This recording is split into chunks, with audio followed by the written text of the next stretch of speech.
Hola Leos, welcome to your weekly reading for the period of June 22nd and June 28th. If it resonates, consider a personal reading and email me. If you're viewing this in YouTube, click on the link below. It'll take you to your weekly extra where we will go over your love, your career, your finances, and health. Other things to mention, my playlists have my 2020 sun and moon predictions in there. What is your ideal career? What is your compatibility with your partner's sun sign? Ask me a question on Instago. Check me out on Facebook and Instagram. Like, share, subscribe, and or donate. Otherwise, let's get to your reading. So, Leos, for the week of the 22nd, prior to, you're dealing with an individual who is really erratic when it comes to emotions. They just have an inability to control them. Super emotionally immature.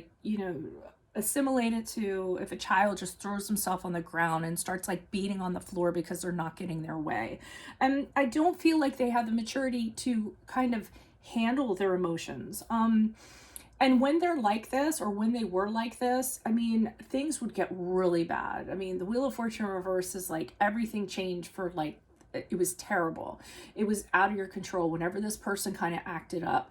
And you would try to kind of get them to do things, and it could be a child, or it could be a grown person acting like a child. But if you tried to get them to do things, or you tried to get them to change, they weren't having it. They would resist no matter what. So I feel like this person was really problematic prior to the week of the 22nd. Now, the week of 22nd, we get into it, and they're continuing with this behavior. Again, out of control behavior. They could be super moody, blaming you for stuff. They just do not have an ability to understand their emotions or get their emotions under control. But what you decide to do is, rather than continuing to get frustrated, I feel like you become a motherly figure to this person. You decide that you want to help them. You want to help them get to a better place. You give them a hug and you say, hey, we're going to figure this out. We're going to, figure out what we're going to do here. You really do want to kind of nurture them, and you want them to solve this problem. I feel because this person has an inability to absolutely do so. It's not their fault.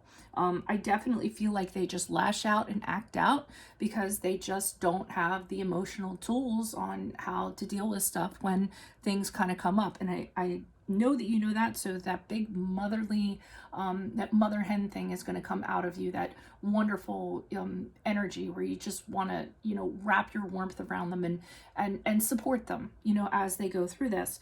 And that's actually a good thing, because as you move out of the week of the 22nd, I see that happiness is restored back to the family. So things are actually better than they ever were. And I think that you actually encourage this person to get psychological help of some sort. We have the moon card here in the upright. And if not that, you actually get them to kind of deal with their fears and the stuff they have going on inside of them psychologically, the stuff that's hidden. You might even talk to them about it. Maybe they trust in you and they tell you things that they need to tell you that they've had buried for a long time. And I feel like that actually, and that they've been hiding from other people. And I think that actually restores harmony to the family. This could be a family member or a partner or what have you. But I mean, the 10 of Cups seems like this person turns into, they're part of the family. So I don't know what part of the family they are, but harmony is restored because you actually did help them out and help them get to a better place through your love. So really like to see that. If this resonated, consider a personal reading. Just send me an email. Make sure you click on the link below for your weekly X, where we'll go over your love, your career, your finances, and your health. Check out my playlist. 2020 sun moon predictions are in there. What is your ideal career? What is your compatibility with your partner's sun sign? Ask me a question on Instago. Check me out on Facebook and Instagram. Like, share, subscribe, and or donate. Otherwise, adios. Bye.